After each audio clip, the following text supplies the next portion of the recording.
बिस्मिल्लाहिर्रहमानिर्रहीम। अस्सलाम वालेकुम वरहमतुल्लाह। 9th class physics unit 2 kinematics. आज इसका दूसरा लेक्चर है और जो आर्टिकल हमने डिस्कस करना है वो है ग्राफ। ग्राफ जो है वो दो डिफरेंट क्वांटिटी, दो या दो से ज़्यादा डिफरेंट क्वांटिटीज़ जो है उनके दरमियान रिलेशन को शो करता है। यानी एक पिक्चर के तौर पे आपको वो नज़र आ जाता है कि फ़लाँ क्वांटिटी का फ़लाँ क्वांटिटी के साथ क्या रिलेशन है। अच्छा, दो क्वांटिटीज़ हैं, कम से कम दो होती हैं, दो क्वांटिटी, उन्हें हम वेरिएबल्स बोलते हैं। तो इसकी वो डेफिनेशन सिंपल है, introductory definition. Graph is a pictorial way of presenting information about different quantities. अच्छा, अब हम आए थे अपने इस आर्टिकल में, हमने ये ग्राफ को लाना है graphical analysis of motion. Motion के अंदर जो ग्राफ का इस्तेमाल बहुत ज़्यादा है, उसका स्टैट के अंदर भी है। आप स्टैटिकल इंफॉर्मेशन, आपका 10th क्लास में मैथ का चैप्टर है, डिफरेंट जगह पे है, उसको डिटेल पे जाने की जरूरत नहीं। हम इस वक्त उतना ही ग्राफ डिस्कस करेंगे जितनी हमारी रिक्वायरमेंट है। अच्छा, ग्राफ जो है उसके अंदर दो क्वांटिटीज़ होती हैं कम से कम, ठीक है। एक को इंडिपेंडेंट बोलते हैं, दूसरे को डिपेंडेंट बोलते हैं। और जो इंडिपेंडेंट है वो एक्स एक्सिस, ये देखें, ये मैंने कोऑर्डिनेट प्लेन ली हुई है। कोऑर्डिनेट प्लेन इसको बोलते हैं। ये एक्स एक्सिस है, दो लाइंस हैं, वाई एक्सिस है, दो वर्टिकल लाइन जो है एक प्लेन डिटरमिन करते हैं, that is called Cartesian plane. ये कार्टेशियन प्लेन कहलाती है। अच्छा, इस कार्टेशियन प्लेन पे हम दो वेरिएबल लेते हैं, एक्स और वाई। जो इंडिपेंडेंट होता है उसे एक्स एक्सिस के लॉन्ग और जो डिपेंडेंट होता है वाई एक्सिस के लॉन्ग। इंडिपेंडेंट वो होता है कि जिसकी होने से दूसरा अमल हो तब। तो एक छोटी सी मिसाल देता हूँ। कुछ रुपयों में हम चीज़ें खरीदते हैं, 10 रुपये की एक पेंसिल, एक 10 रुपये और खरीदी, दो पेंसिल, 3। तो ये जो है इंडिपेंडेंट वेरिएबल मेरा यहाँ पे अमाउंट है, और जो डिपेंडेंट है जो चीज़ मैं उससे खरीद रहा हूँ। बहरहाल यहाँ पे तो हमने टाइम के लिहाज से बात करनी है, तो यहाँ जो दो ग्राफ हमने डिस्कस करने हैं उसमें इंडिपेंडेंट टाइम ही है। बहरहाल ग्राफिकल एनालिसिस ऑफ मोशन, दो किस्म के ग्राफ जो है वो हम यहाँ पे डिस्कस करने जाएंगे।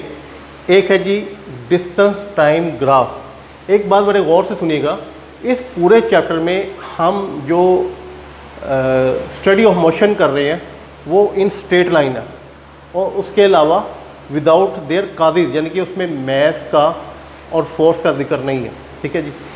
अच्छा, हमारा जो ग्राफ है, दो किस्म के ग्राफ डिस्कस करने हैं। एक डिस्टेंस टाइम ग्राफ, ये याद रखिएगा, जब हम स्ट्रेट लाइन में मोशन डिस्कस कर रहे हैं, डिस्टेंस की जगह चाहे डिस्प्लेसमेंट हो, एक ही बात कंसीडर करते हैं, डिस्प्लेसमेंट और डिस्प्लेसमेंट रिप्लेस कर सकते हैं। अच्छा, इसी तरीके से स्पीड टाइम ग्राफ जो है ये हम वेलोसिटी टाइम ग्राफ के साथ रिप्लेस कर सकते हैं। ये दो किस्म के ग्राफ हम डिस्कस करने जाएंगे। एक का नाम है डिस्टेंस टाइम ग्राफ और दूसरे का नाम स्पीड टाइम ग्राफ। अब हम डिस्टेंस टाइम ग्राफ, आपको बताया था डिस्टेंस की जगह डिस्प्लेसमेंट भी लिख सकते हैं, क्योंकि आपकी मोशन जो है इन स्ट्रेट लाइन में कंसिडर कर रहे हैं। अच्छा, डिस्टेंस टाइम ग्राफ, इसकी तीन आगे एग्जाम है। पहली जो है ऑब्जेक्ट एट रेस्ट, फिर object moving with uniform velocity या स्पीड, और विद वेरिएबल स्पीड या वेरिएबल वेलोसिटी। दो इसके बाद डिस्कस करेंगे। अब देखिए, एक एग्जांपल बनाई मैंने कि जब ऑब्जेक्ट रेस्ट पे हो, तो इस वक्त देखिएगा, ये मैं मार्कर ही पकड़ लेता हूँ, रेस्ट है। दूसरी तरफ मैं अपना वॉच या स्टॉप वॉच ऑन करता हूँ, तो मेरा और इसका फासला जो है मैं नोट करता हूँ। 0 टाइम स्टार्ट किया तो ये 2 फुट का, 5 सेकंड हुए, फिर 2 फुट का, 10 सेकंड हुए, फिर 2, यानी टाइम जो है वो इंक्रीज़ करता जा रहा है, डिस्टेंस उतना ही है। तो ये देखिएगा, एग्जांपल बनाई हुई मैंने कि ये टाइम और डिस्टेंस, और ये टाइम सेकंड में होता है इसमें, और डिस्टेंस मीटर में। जो हमारे पास यूनिट हो गए, यहाँ पे मीटर, यहाँ पे सेकंड। हमने टाइम 0 पे स्टार्ट किया, देखा है कोई चीज़ 15 मीटर पे पड़ी हुई है, ठीक है। 5 सेकंड गुजर गए, अब भी वो 15 मीटर पे है। 15, अच्छा, इधर 10 मैंने स्किप किया, 10 स्किप किया, और अगर वो लाजमी नहीं है, ये मुझसे गलती से हुआ है लेकिन इससे भी ग्राफ बनेगा, कोई बात नहीं। ये 15 सेकंड में बाद देखता हूँ तो ये 15 मीटर, फिर मैं 20 सेकंड के बाद देखता हूँ तब भी वो 15 पे ही पड़ा हुआ, यानी जितना टाइम गुजरता जा रहा है लेकिन उसका फासला तब्दील नहीं हो रहा। अब इसका ग्राफ बनाना है। देखें, आपको बताया था कि ये इंडिपेंडेंट क्वांटिटी ये टाइम इंडिपेंडेंट है और ये डिपेंडेंट है, इंडिपेंडेंट वही डिपेंडेंट। हम टाइम को एक्स एक्सिस के लॉन्ग लेंगे और डिस्टेंस को वाई एक्सिस के लॉन्ग लेंगे। ये देखिए मैंने चारों क्वाड्रेंट दिखाए हुए हैं, आपको याद करा दूँ, आपने मैथ में बड़ा तफसील से इसको पढ़ना है। ये first quadrant, second quadrant, third quadrant और फोर्थ क्वाड्रेंट। अच्छा, बहरहाल क्योंकि ये सारे पॉजिटिव हैं तो इसमें हमें ये सिर्फ पहला ही क्वाड्रेंट रिक्वायर्ड है।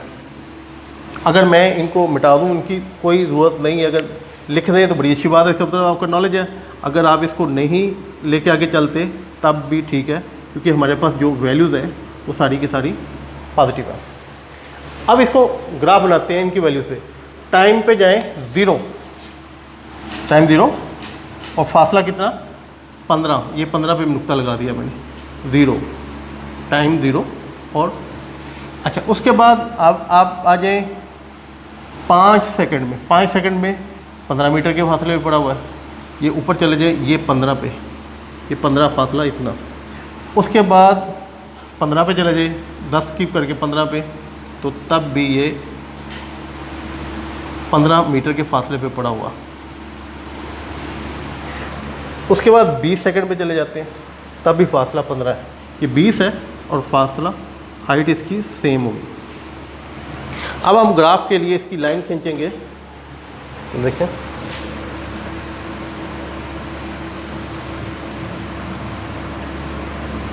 एक स्ट्रेट लाइन। इसके बाद इसके साथ आप एरो भी दिखा सकते हैं, इसके साथ एरो भी दिखा सकते हैं कि टाइम जितना भी बढ़ा लें, इससे आगे भी ले जाएं, लेकिन जो डिस्टेंस है वो यही है।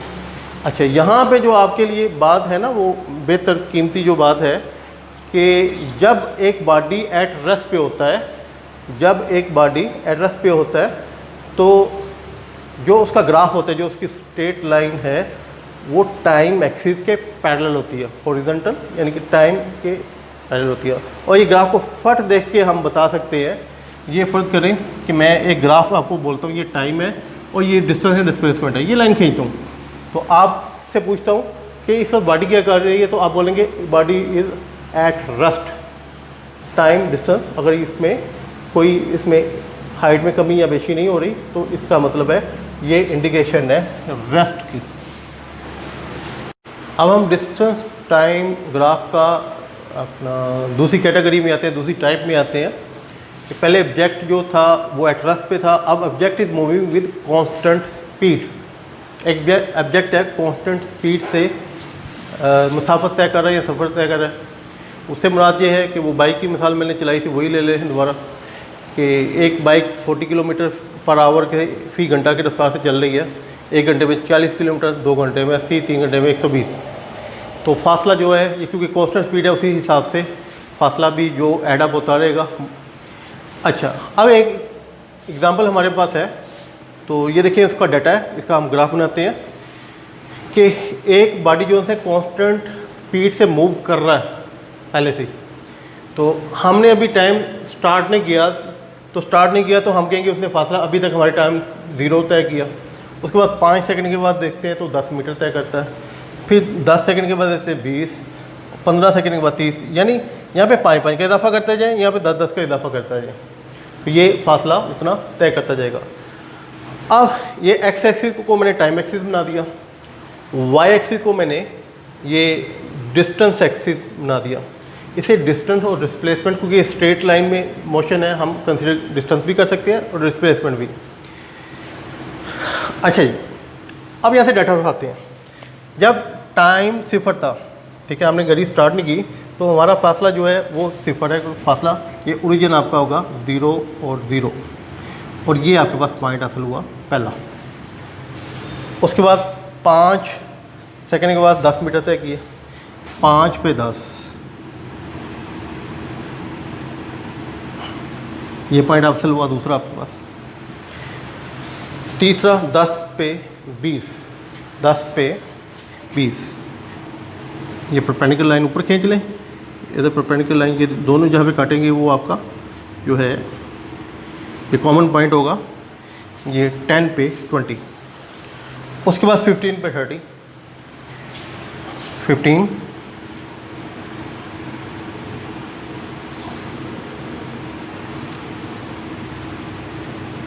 30, ये पॉइंट, ये 4 पॉइंट्स हो गए, 1 2 3 4। इन 4 पॉइंट्स को आप स्केल की मदद से, बहरहाल मैं लूज एंड के साथ मिलाता हूँ। ये मेरे पास ये ग्राफ बन गया, ये स्ट्रेट लाइन है, इंक्लाइन लाइन है। अच्छा, यहाँ पे हम इसकी अगर स्लोप निकालें तो उससे हमें स्पीड पता चल जाएगी। यहाँ पे हमें स्पीड नहीं पता थी, हमें पता है कांस्टेंट स्पीड है उसकी, वो क्लियर है 5 सेकंड के बाद, यानी कि वक़्त के मसावी वक़्तों में मसावी फासला तय कर रहा है। डिस्टेंस जो कवर कर रहा है वो इक्वल इंटरवल टाइम में इक्वल कर रहा है। तो यहाँ से हम ग्राफ की मदद से अगर हम इसकी स्लोप निकालें, इसका मतलब है कि हम इसकी स्पीड निकालेंगे। तो स्लोप जो है वो m से ज़ाहिर कर लें, 10 से ज़ाहिर कर लें, स्लोप लिख दें, ग्रेडियंट लिख दें, तो ये आपके पास आएगा। मैं 10 लिख देता हूँ याद आने के लिए, 10 थीटा, ये y/x होता है, यानी आपका y axis over x axis. तो y एक्सिस आपकी किताब में ABCD इस्तेमाल किया हुआ है, वहाँ से भी समझ आ जाएगी। मैं इंतहाई सिंपल तरीके से आपको समझाना चाहूँगा। ये देखिए कि मैं ये पॉइंट लेता हूँ, मैं यहाँ से ये स्लोप मालूम करना चाहता हूँ, ये पूरी लाइन की। मैं इतने की भी कर सकता हूँ, इतने भी कर सकता, जितने की मर्जी पोर्शन की मैं करूँ, स्लोप एक ही आएगी। तो मैं इसकी स्लोप करता हूँ, ये मेरे पास ट्रायंगल बन गई, ये साइड ट्रायंगल बन गई। ये जो हाइट है ये मेरे पास y है, इसकी कीमत क्या है आपके पास 30, और ये क्या है, इसकी कीमत मेरे पास है 15। तो ऐसे करें, 30 को 15 से डिवाइड करें तो आपके पास आ गया 2 मीटर पर सेकंड, और ये इसकी स्पीड होगी। जो स्लोप ऑफ द ग्राफ होगा ना, डिस्टेंस टाइम ग्राफ, वो उसको स्पीड बताएगी। एक जो दूसरा तरीका है हमें पता है, S = VT, सिंपल तरीके से डिस्कस कर लेता हूँ। ये यहाँ पे V की कीमत निकालनी है तो S/T, यानी अगर मैं यहाँ पे S/T करूँ, इस 0 को 0 से डिवाइड करूँ 0, 10 को 5 से डिवाइड करूँ 2, 20 को 10 से 2, 30 को 15 से 2। हर सूरत में जो मेरे पास इसकी जो स्पीड आएगी वो आएगी 2 मीटर पर सेकंड। क्योंकि ये तो इनिशियल फासला तय नहीं किया तो हम वहाँ पे कैलकुलेट नहीं कर सकते स्पीड। उसके बाद तो इस पोर्शन को छोड़ दें, ठीक है ना, इसको डिस्कस नहीं करें, क्योंकि जब हमारा टाइम स्टार्ट होगा ना तब हम स्पीड कैलकुलेट कर सकते हैं। तो ये टाइम स्टार्ट हुआ, ये 2 2 2 आएगा, और यहाँ पे भी आंसर आपका 2 आएगा जी। अब डिस्टेंस टाइम ग्राफ और इसकी थर्ड टाइप, जिसमें जो मूविंग ऑब्जेक्ट है वो वेरिएबल स्पीड से बन रहा है।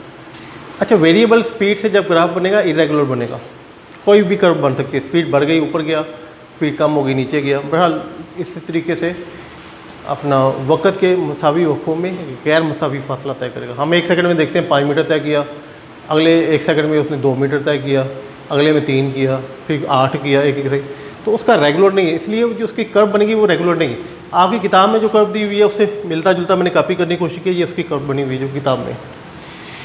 टाइम जब स्टार्ट हुआ ना तो वो अपना डिस्टेंस तो कवर उसको 0 होगा। बेशक आपकी गाड़ी चलती जा रही है, ठीक है, फासला तय कर रही है, लेकिन आपने टाइम जो है जब स्टार्ट करना, स्टार्ट करेंगे तो तब आप कहेंगे 1 सेकंड के बाद इतना, 2 सेकंड के बाद इतना, 3 इतना फासला तय करेंगे। तो जब टाइम स्टार्ट हुआ तो फासला, टाइम भी 0 है और फासला भी 0 है। ये time axis long x axis independent variable है। टाइम हमेशा, टाइम के जब आपके ग्राफ बनेंगे वहाँ पे टाइम हमेशा इंडिपेंडेंट होगा और एक्स एक्सिस पे आएगा, और जो डिस्टेंस है वो वाई एक्सिस पे लिया। तो ये कर्व बनी हुई है। देखिए ये पॉइंट P है, ये मेरा टाइम ज़्यादा लगता अगर ये अपना चीज़ें मैं यहाँ पे रख के बनाता और इतना वो ग्राफ साफ भी ना बन सकता। तो ये देखिएगा कि P पॉइंट पे मैं इसका जो है इसकी स्पीड मालूम करना चाहता हूँ। अगर आप पॉइंट P ले लेंगे तब भी कर सकते हैं, जहाँ मर्जी कोई पॉइंट ले लें तो उस पॉइंट पे स्पीड, क्योंकि यहाँ पे पॉइंट लेंगे तो उसकी आंसर डिफरेंट आएगा, यहाँ पे डिफरेंट, हर पॉइंट पे इसका जवाब डिफरेंट आएगा, क्योंकि ये कांस्टेंट वेलोसिटी नहीं है, वेरिएबल है। तो यहाँ पे पी लेके, तो इसके साथ मैंने टेजेंट लाइन बनाई, जो कि टेजेंट लाइन वो होती है जो कि उसे एक जगह पे काटेगी, मस्क करेगी, काटेगी भी नहीं, मस्क करती हुई, टच करती हुई जाएगी, ठीक है। और इसको आगे की तरफ बढ़ा दें। अब अगर हम इसकी स्लोप ले लेना, ये जो लाइन बनी है इसकी स्लोप ले लें, किसी भी पोर्शन पे जाके इसकी स्लोप ले लें, तो ये आपके पास इस पॉइंट पी की स्पीड निकलेगी। तो ये देखें, हम ऐसे करते हैं कि ये 15 ले लेते हैं, 10 भी ले सकते हैं, 15 लेते हैं, 15 से इस लाइन को ऊपर की तरफ बढ़ाएं, ये यहाँ पे कटेगी। आप 15 भी ले लें, 20 भी ले, किसी पे भी ले सकते हैं। अच्छा, इसके अपोजिट सामने देखेंगे तो 30 आ रहा है, 30। अब मैं आपकी जो ट्राइंगल साड़ी जिसकी स्लोप मालूम करनी है उसको ब्लू करने लगा हूँ। ये देखिएगा, ये आर इसका नाम लिखा हुआ है, एस आपकी किताब में इसका नाम लिखा हुआ है। अच्छा, तो ये आपके पास ट्राइंगल है जिसकी स्लोप मालूम करनी है। मैं किताब के स्टाइल में भी एक मरतबा लिखता हूँ, मैं बड़ा इजी y/x लिखता होता हूँ। तो ये आर एस को अगर आप डिवाइड करेंगे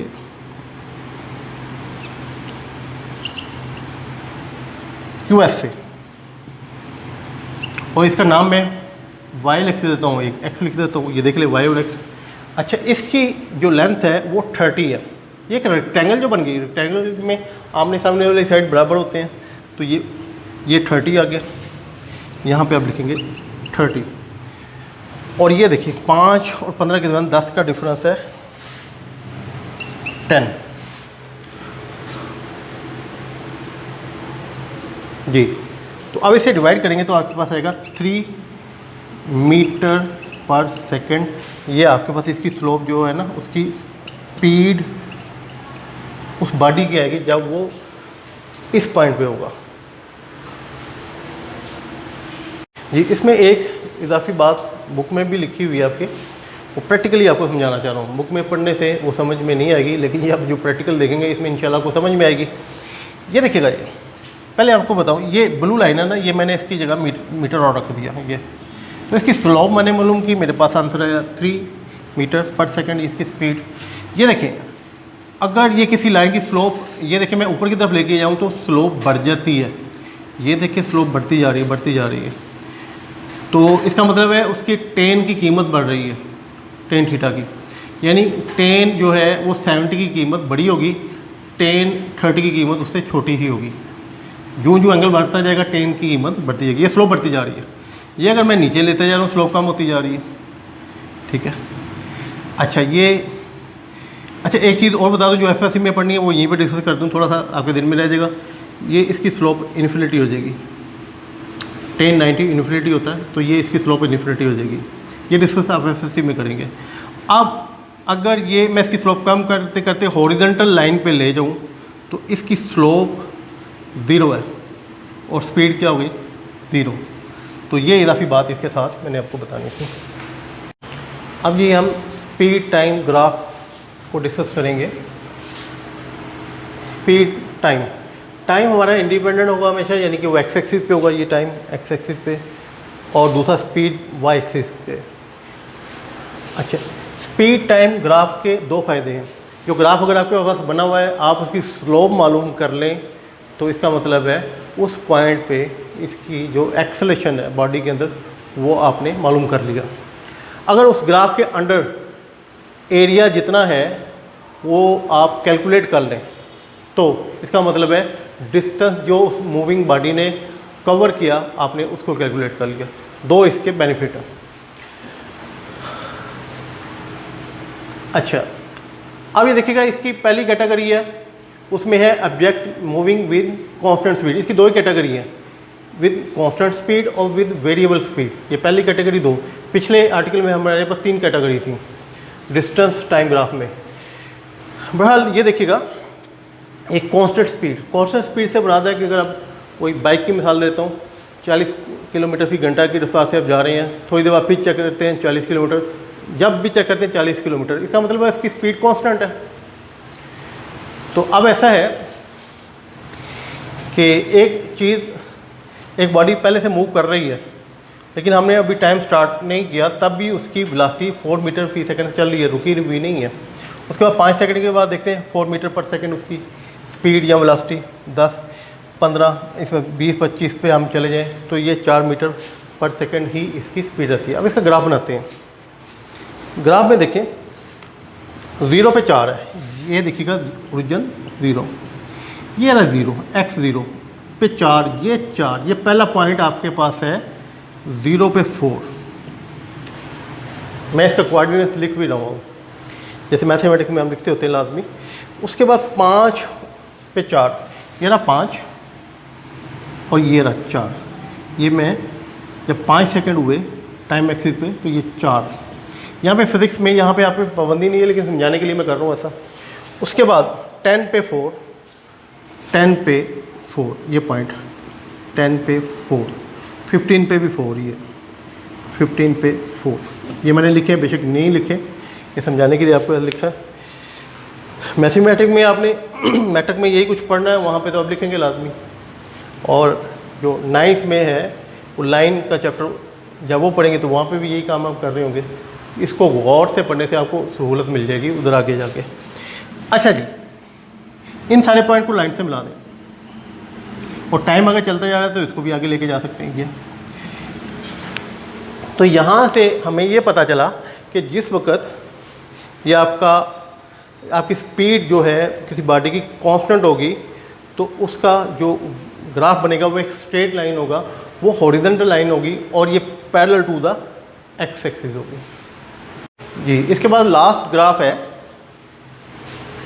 जो कि हम object moving with uniform acceleration, speed time graph हम पढ़ रहे थे। तो एक कांस्टेंट मोशन के साथ था ए, अब बी हम पढ़ रहे हैं object moving with a uniform acceleration. Acceleration का जहाँ पे जिक्र आ जाए ना, उसमें मतलब फोर्स लग रही है, नेट फोर्स उस पर लग रही है। तो एक्सेलेरेशन की एक मिसाल देता हूँ कि एक बॉडी 10 मीटर फी सेकंड से अपना मूव कर रही है, तो उस पर एक्सेलेरेशन 1 मीटर पर सेकंड स्क्वायर का लगाते हैं। 1 सेकंड के बाद उसका 10 से 11 हो जाएगा, अगले सेकंड में फिर 12 हो जाएगा, अगले सेकंड 13, यानी कि फी सेकंड उसकी रफ्तार में 1 मीटर फी सेकंड का इजाफा हो जाएगा।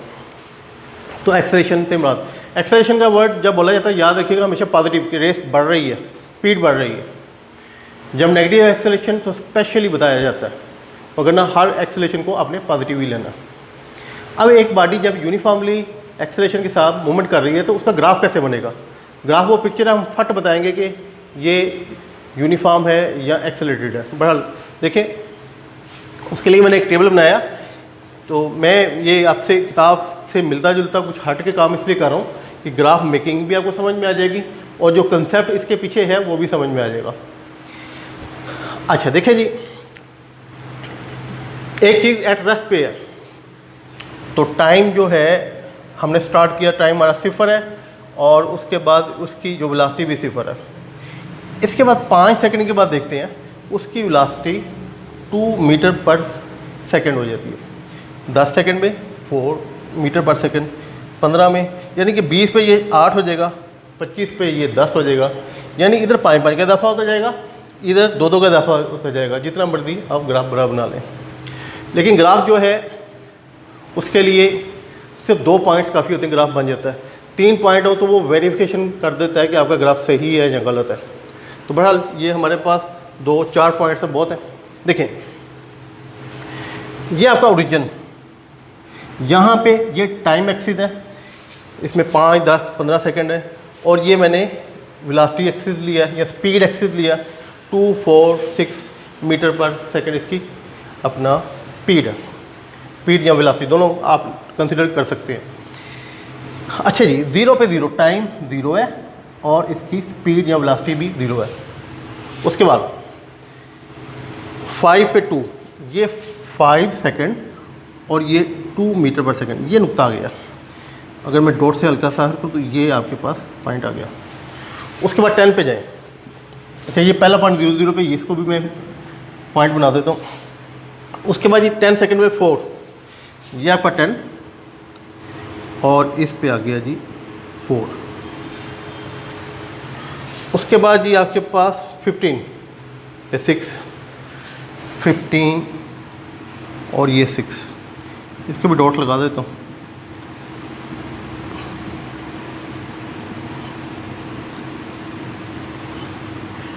पे ये मेरे पास 4 पॉइंट्स आ गए ग्राफ के। अब मैं इसको इन पॉइंट्स को मिलाऊंगा, स्केल के साथ मिला लें, तो मैं बहरहाल ये लूज एंड के साथ ही मिलाता हूँ। ये आपके पास स्ट्रेट लाइन बन गई। अच्छा, इसमें आपको पता है कि जो हमारी पास जो वेलोसिटी है वो फिक्स नहीं बढ़ रही है, वो यूनिफॉर्मली बढ़ रही है। इसका मतलब इसके अंदर एक्सेलरेशन यूनिफॉर्म। अब अगर हम इसका एक्सेलरेशन की मिकदार मालूम करना चाहें तो ये देखिए,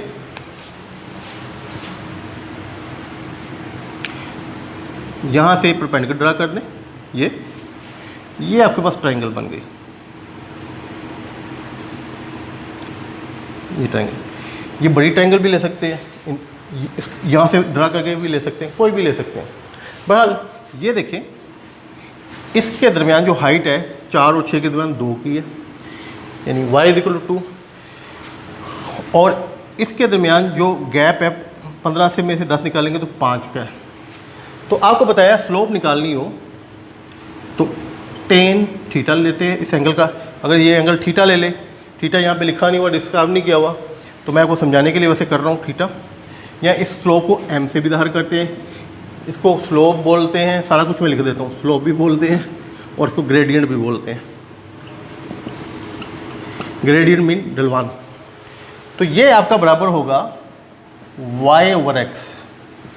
तो y हमारे पास कितना है 2 और x कितना है 5, तो ये 0.4 आएगा, क्योंकि ये 20 हो जाएगा और इशारिया लगेगा, तो ये 0.4, मैंने 5 लिख दिया, 4 मीटर पर सेकंड स्क्वायर।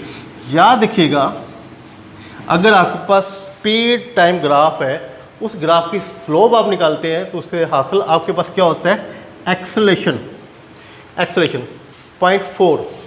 अब एक्सेलरेशन हमें पता है,